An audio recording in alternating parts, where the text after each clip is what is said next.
Uma boa tarde para vocês. Eu inicio a minha talk com um questionamento. Afinal, ainda vale a pena ser professor? A minha narrativa de vida tinha tudo para ser a mais comum possível. Nascido em um pequeno município da Serra Catarinense, cujos pais estudaram somente até a 5ª série do ensino fundamental. Mesmo com toda a simplicidade deles e as dificuldades financeiras, nunca me faltaram os incentivos para a leitura e os estudos. E foi com esses primeiros mestres que aprendi algumas das maiores lições da minha vida. Se não sobrava dinheiro para os livros, eles traziam jornais e revistas velhas dos seus locais de trabalho. Foi aí que eu experimentei pela primeira vez o poder e o encantamento da leitura. Dentro desse contexto familiar, experienciei as mais diversas sensações a partir do incentivo dos meus pais. Como vocês podem imaginar, enquanto menino pobre e estudioso em escola pública, vivia as mais variadas formas de bullying quando essa palavra não passava de um termo estranho, cujo significado era desconhecido, mas era cotidianamente sentido na minha pele. Nessas horas, meus pais me incentivavam a continuar, pois para eles a educação sempre foi a maior herança que poderiam deixar para mim. Foi na escola também onde recebi alguns dos maiores incentivos dos professores para aproveitar cada oportunidade surgida no caminho. Ao concluir o ensino médio e manifestar o desejo de cursar letras, algumas pessoas se aproximavam de mim e me diziam: "Você tem tanto potencial, garoto, por que quer ser professor? Vá fazer outra coisa." Depois eu viria a saber que o que me incomodava naquela época não era somente essa desvalorização financeira da profissão, mas a desvalorização social. Algo que, passados mais de 10 anos, ainda me perturba. Afinal, para muitos, a educação virou bico e ser professor virou complemento de renda. Poucos são os que de fato reconhecem o trabalho de um professor e, quando fazem, dificilmente superam o campo dos discursos. Nesse contexto, eu entrei na sala de aula pela primeira vez como professor exatamente há uma década. Contava eu com 18 anos, meus estudantes do 3º ano do ensino médio tinham a partir de 16. O desafio era imenso, diante de uma turma de mais de 40 alunos, com olhos curiosos. As mãos suaram, o coração acelerou, a voz tremeu. Mas o fato é que a partir do momento em que eu segurei o giz nas minhas mãos pela primeira vez, eu fui contagiado pelo educador nato que havia em mim e eu nem mesmo sabia. Dentro desse contexto, sempre trabalhei em escolas públicas ao longo da minha trajetória, por acreditar que esses são os estudantes que mais precisam ser impactados por ações contundentes que os incentivem à aprendizagem. Sempre me senti responsabilizado por semear a esperança de que bons frutos podem ser colhidos no trabalho diário que realizamos na disseminação das práticas de leitura e escrita. Essa minha trajetória enquanto professor foi marcada por alguns personagens reais que eu gostaria que vocês conhecessem um pouco mais. Wellington, na época com 12 anos, menino pobre da periferia da cidade, produziu um texto em sala de aula e foi premiado com medalha de bronze na cidade de São Paulo, concorrendo com mais de 5 milhões de textos de todo o país na Olimpíada de Língua Portuguesa Escrevendo o Futuro. Hoje, o Wellington é estudante de engenharia civil. Gabriel, na época em que o conheci, tinha apenas 11 anos. Era o aluno mais tímido da turma, sempre sentado em um canto da sala. Em 2013 foi finalista do quadro Soletrando e em 2014 conquistou medalha de bronze na cidade de Maceió e medalha de prata na cidade de Brasília, também concorrendo com textos de todo o país na Olimpíada de Língua Portuguesa. Atualmente, o Gabriel é bolsista de uma escola particular e se prepara para o vestibular de jornalismo. A Lana, na época com 15 anos, estudava no interior de um município da região em uma escola que era considerada uma das piores do estado. Como tantas outras Brasil afora, era uma escola depredada, sem biblioteca, com pátio de terra, sem acesso ao telefone ou à internet e com índices alarmantes de evasão e repetência escolar.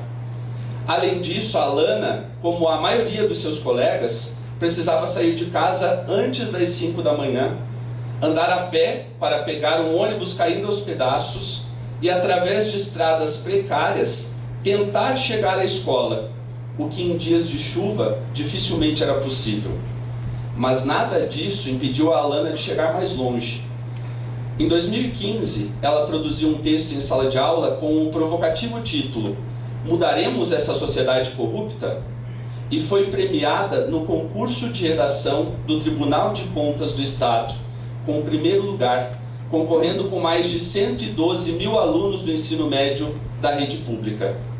Assim, a Alana e seus colegas de turma tiveram a oportunidade de, pela primeira vez, viajar para a capital do estado, conhecer o mar e participar da cerimônia de premiação no plenário do tribunal. Atualmente, a Alana cursa Medicina Veterinária. Jaqueline, Caroline, Gabriele, Luana e Tainara, todas com idades entre 14 e 16 anos, preocupadas e inquietas com os baixos índices de leitura na escola onde estudavam e com a precariedade da biblioteca existente, procuraram fazer algo para mudar essa realidade. Foi então que idealizaram o projeto intitulado Ideias Inovadoras, uma rede de leitores, que buscava disseminar hábitos de leitura por toda a comunidade escolar. Em 2015, esse projeto foi selecionado como finalista do maior prêmio de educação do sul do Brasil. Em votação aberta ao público, recebeu mais de 160 mil votos, sendo o vencedor da categoria Jovens Protagonistas. Assim, foram recebidos R$16 mil para serem utilizados na reforma e ampliação do acervo da biblioteca e no desenvolvimento de ações de incentivo à leitura, como um piquenique literário, um pedágio da leitura, contação de histórias, paradas da leitura. Ultrapassando os muros escolares, o projeto mobilizou toda a cidade a partir das ações de 5 adolescentes, impactando diretamente todo o entorno escolar. Os índices de leitura dispararam e a escola possui ainda hoje alguns dos melhores níveis de aprendizagem da cidade. Certamente eu poderia passar o resto da tarde narrando a vocês histórias como essas, mas o que todas elas têm em comum? A resposta é muito simples: a valorização da leitura, da escrita e, sobretudo, o protagonismo juvenil. Eu tive a honra de ser o mentor de todos esses estudantes ao longo dessas conquistas, fomentando sonhos e estimulando-os a ir ainda mais longe. O protagonismo foi deles, a honra foi minha. É isso que dá sentido à minha missão de educar.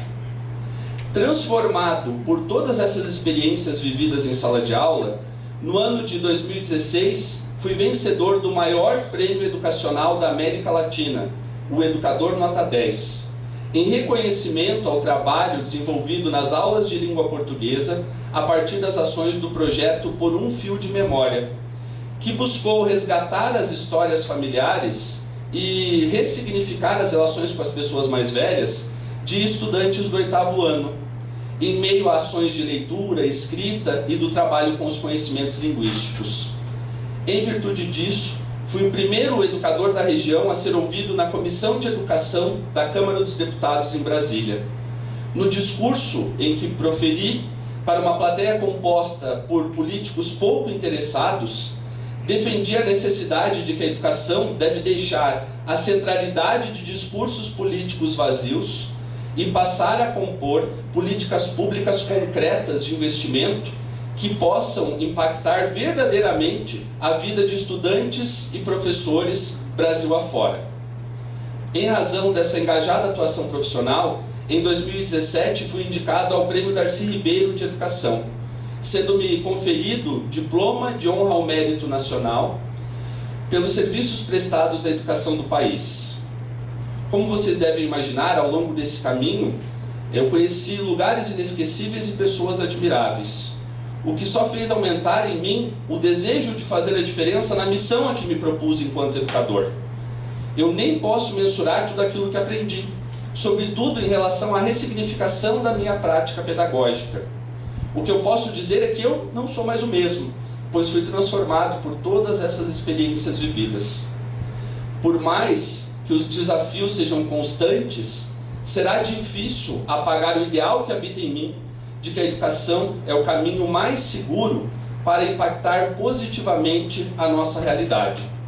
A semente foi lançada ao mostrar que tudo isso é possível e é regada no trabalho que eu realizo diariamente. Agora eu tenho fé que os frutos produzidos continuarão a ter o doce sabor que somente o conhecimento é capaz de nos proporcionar. O que eu aprendi acima de tudo ao longo desse caminho é que o professor precisa ensinar por amor, pois para o aluno muitas vezes o único lugar seguro é a sala de aula, a única refeição completa é a servida na escola, a única moral aprendida vem dos exemplos que ele vê no professor, os únicos sonhos são os que o professor alimenta. Por tudo isso, cada vez mais precisamos aceitar, acreditar e torcer por nossos alunos. Aceitar significa ser capaz de vê-los em suas individualidades, sem necessariamente aprovar ou concordar com o que fazem. É se abrir para a diversidade e, acima de tudo, é ter a consciência de que nenhum estudante será do jeito que o professor imagina. E isso é o que ele traz de mais valioso. Acreditar e torcer por um aluno significa olhar para ele e ver um sujeito que pode vencer na vida. E, enquanto professor, fornecer as condições necessárias para que ele possa chegar aonde quiser. E como esses jovens precisam que acreditemos neles. A verdade é que os nossos bancos escolares estão repletos de pedras brutas à espera de serem lapidadas, mas precisam do olhar sensível, atento, cuidadoso e amoroso de seus professores. Contudo, nesse caminho para se chegar a isso, é fundamental que ressignifiquemos a imagem pública do professor. Na atualidade, somos vistos ora como pobres coitados incompetentes, ora como heróis e salvadores da nação. Nem tanto ao céu, nem tanto ao mar, somos simplesmente pessoas reais, com anseios, medos, inseguranças, defeitos e qualidades, como qualquer outro profissional. O que nos difere dos demais é que nenhum desses profissionais existiria sem a presença de um professor. Afinal, somos nós que fazemos gente, somos nós que formamos todas as profissões. O que fica claro com tudo isso é que é possível empreender boas ideias também na educação. Construir uma educação de qualidade para o lugar onde vivemos é responsabilidade de todos nós e começa com pequenas ações que podem ser realizadas do lugar onde vocês estão, do belvedere em que se encontram.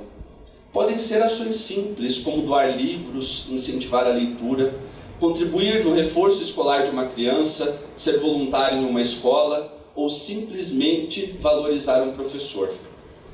O que importa é desinquietar-se e partir para a ação. Diante de tudo isso, e para responder à pergunta feita lá no início da minha fala, eu acredito que ainda vale a pena ser professor, por ser essa a forma mais direta de transformar a nossa sociedade, tornando-nos semeadores do saber. O que me tranquiliza é que todos esses exemplos listados não podem ser considerados casos isolados. Inúmeros são os educadores e educandos que, inquietos e perturbados com a realidade que os cerca, têm agido e feito a diferença nos contextos sociais em que estão. O desejo sincero é que possamos encontrar outros tantos Wellingtons, Gabriéis, Alanas, Carolines, Jaquelines, Luanas, Tainaras e Gabrieles, que, inquietos com a realidade que os cerca, possam protagonizar outras ações que impactem verdadeiramente a educação, com vistas à construção de um processo de ensino-aprendizagem mais autônomo, coletivo, cidadão e emancipatório. Não há alegria maior para um professor do que ver um aluno construir conhecimentos, chegar mais longe, vencer na vida. Não há alegria maior para um professor do que contribuir na construção de pontes entre o que um aluno sabe e o que pode chegar a saber, a descobrir, a conquistar. Não há alegria maior do que ver o olhar de um aluno grato por você ter contribuído em seu processo de formação, por ter colaborado na sua construção enquanto indivíduo. E tudo isso, caros senhores, é algo que não tem preço. Não há outra profissão que proporcione. E por mais que o tempo passe, continua e continuará a não ter preço. E se memórias fazem quem nós somos, os sonhos serão capazes de fazer quem nós seremos. Em busca da realização dos meus é que eu sigo, acreditando na educação. Afinal, eu posso dizer com orgulho que eu nasci para ser professor. Muito obrigado.